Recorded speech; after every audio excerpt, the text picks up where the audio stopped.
Alright, you guys. Hopefully the angle's good. As you can see, it's very wet out.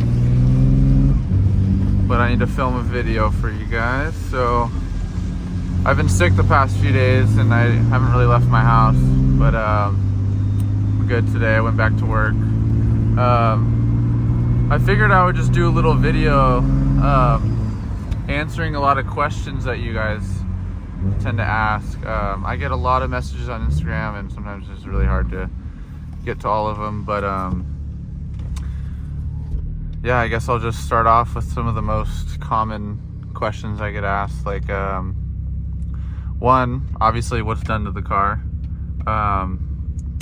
If you don't know already, based on the title of all the videos, it is a single turbo 335 AS, so it has a top mount single turbo by Boost Lab. It's a BL67X, so it's a 67 millimeter turbo.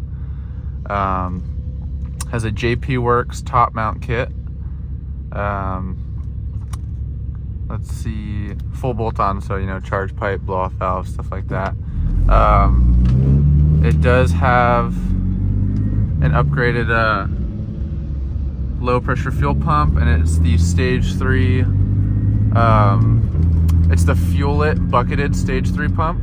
So it's two 450s, Walbro 450s, and I have a Hob switch. So once I hit about around 15, 16 PSI, it turns on the second pump.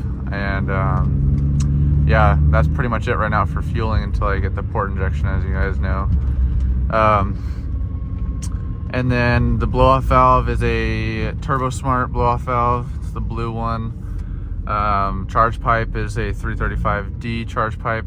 I mean, it's still aluminum or whatever, but it's the one that fits the 335D, so that I could fit the, I believe, because the coolant relocation kit, the coolant tank's on this side instead of that side. Stock turbo, it's going to be on that side.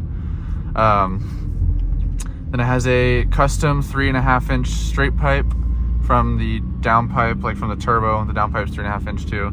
No cats, obviously. And that goes all the way back. But recently I put a muffler on the end of that, just like a Flowmaster or something. Just because I was honestly tired of it being super loud and my neighbors hated me. I get pulled over all the time. So I wanted to change it up a little bit.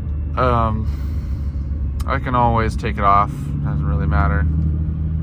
Maybe eventually I'll take it off and put something else down the road, but I'm making this yellow. For the time being, that's what I got. It sounds pretty good. I mean,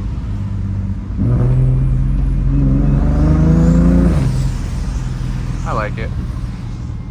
Not too loud, but you can hear it perfectly fine in the car. Or you can hear it perfectly fine outside the car. In the car, it's significantly quieter from like the last setup.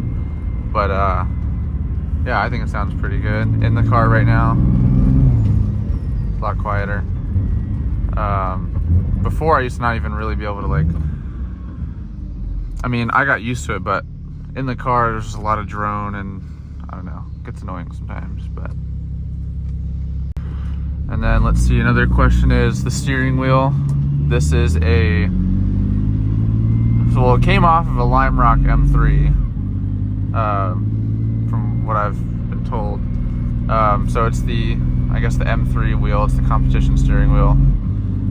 It's Alcantara, a flat bottom. I love this steering wheel. Some people have offered, they said they wanted to buy it for me, but I don't know. It has the M3 paddles and everything. It feels really nice, so probably gonna keep it. I do have to clean it pretty often, just because with Alcantara it gets dirty pretty fast. And when I first got it, it was really dirty, so I cleaned it, made it look almost new, but it just collects dirt pretty fast, and the oils from your hands and everything. So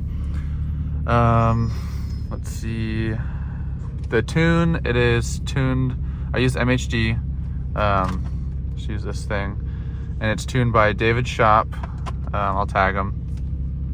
Tuned by Shop, and I'm on E40, so it's a custom E40 tune. I run about anywhere from 18 to 20 psi, and I control the boost from right here, so I'm on 48% duty cycle. All my settings. It kind of really depends on your setup. So if you guys are trying to, you know, change your settings stuff, you don't want to just use mine because it's going to be different on your setup. But and it has XHP stage 3 on the transmission, so it's the most aggressive one. I haven't really played around with that. The only thing I've changed is the torque punch, and I think I have it set to 5. That's about it with that. It shifts really nice. When everything's in sport mode, it shifts really fast, and right now I don't have this in sport, and it's super smooth, so glides right into gear.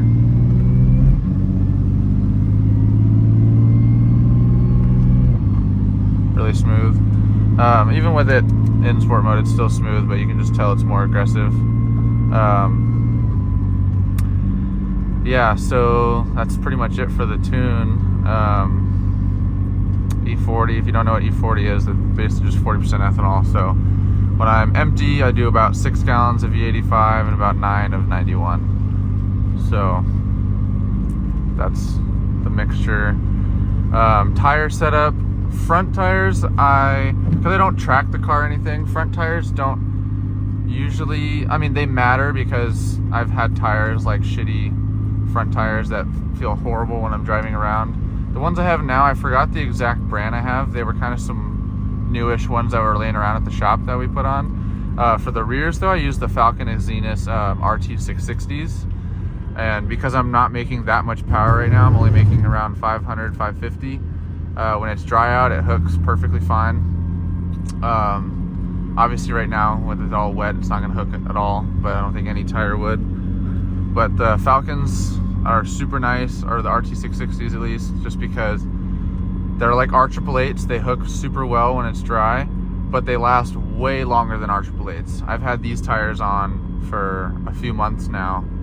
Probably over 5-6 months. And they're still good. I mean, I'll spin a little bit in lower gears. Like, obviously first and second, I'll pretty much always spin, but sometimes I'll hook in second. Depends on the road. And I'll pretty much always hook in third, also depending on the road.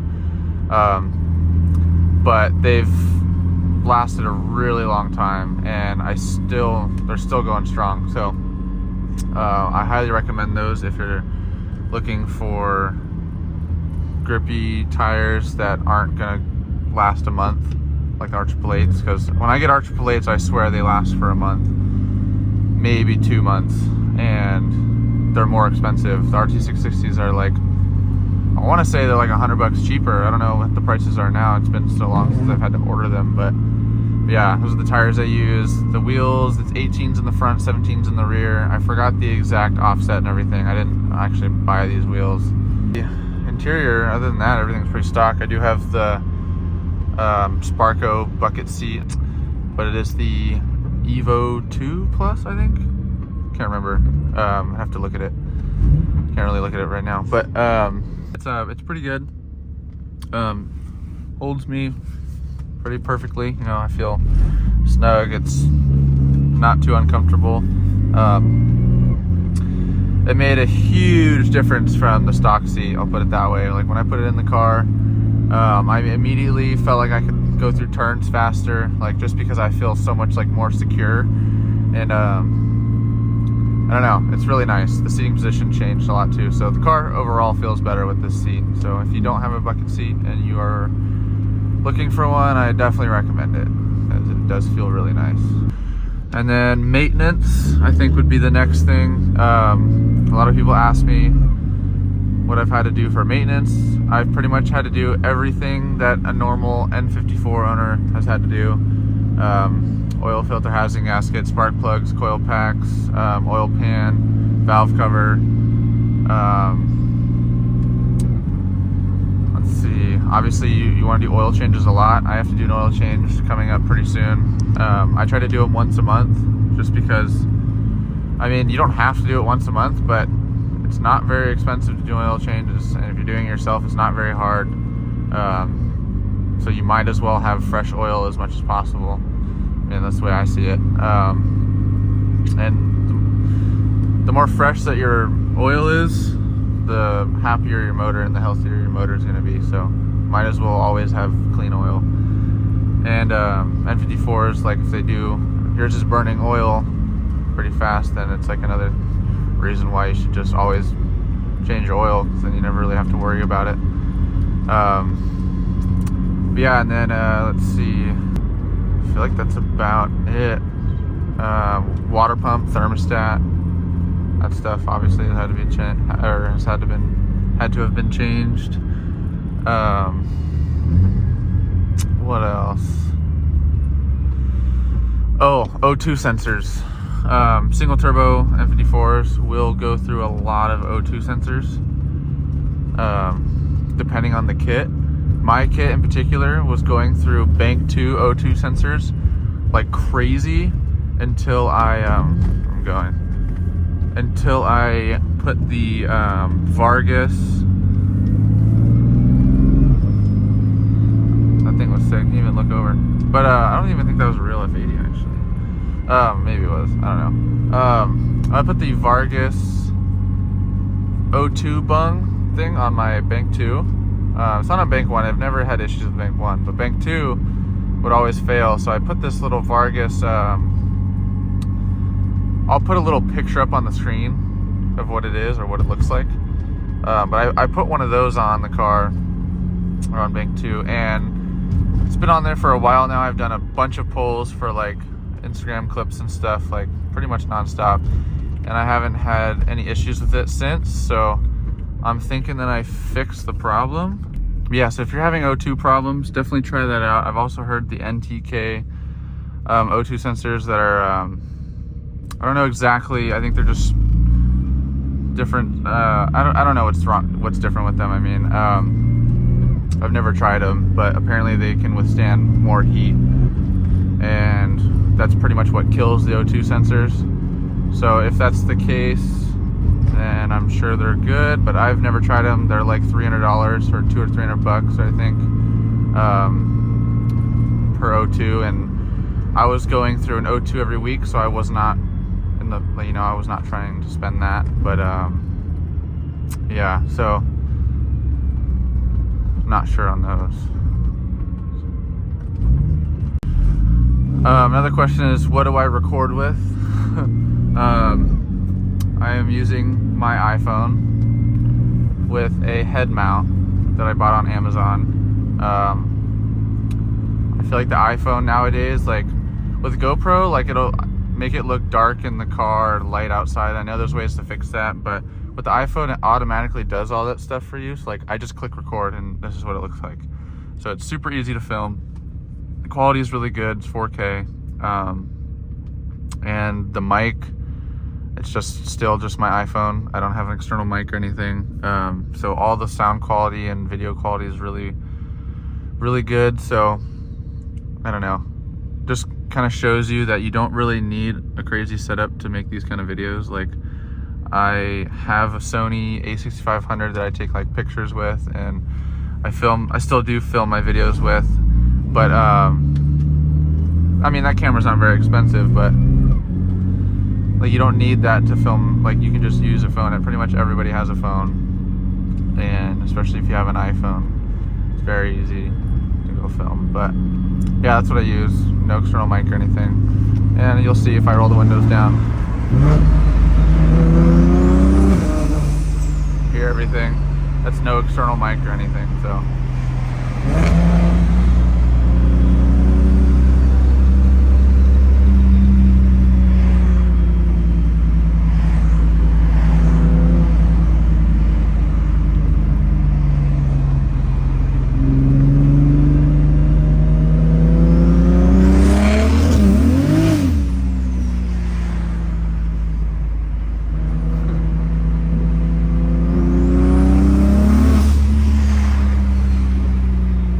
You can see,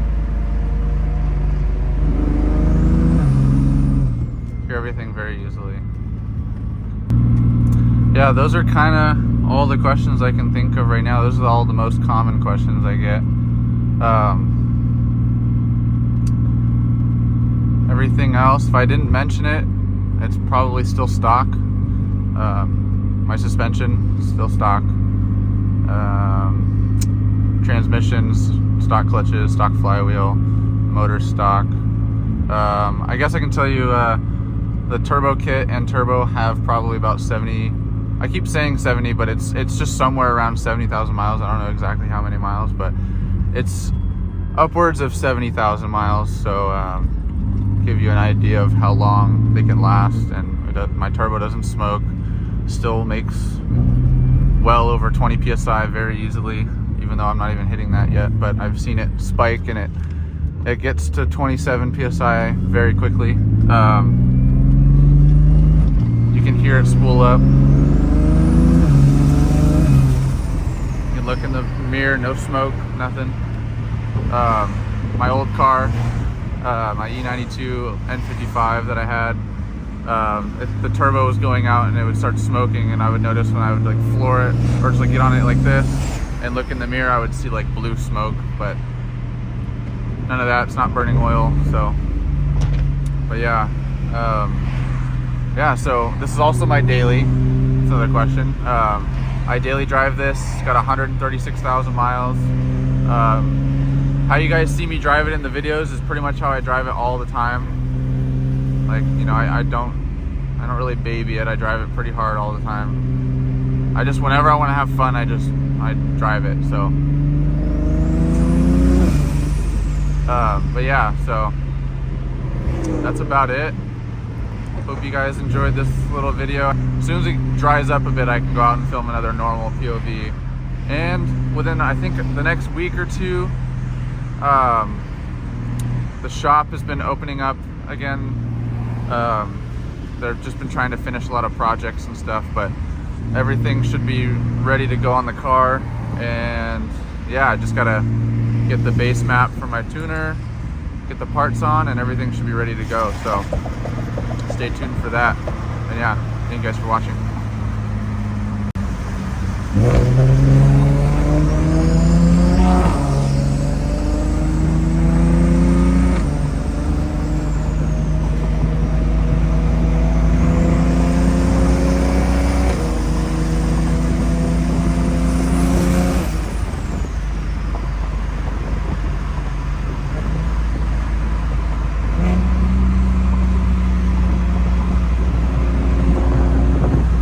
Spin right now.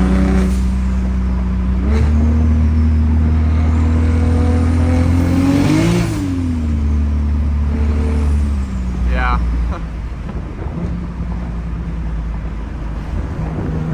See, I can't really do pulls.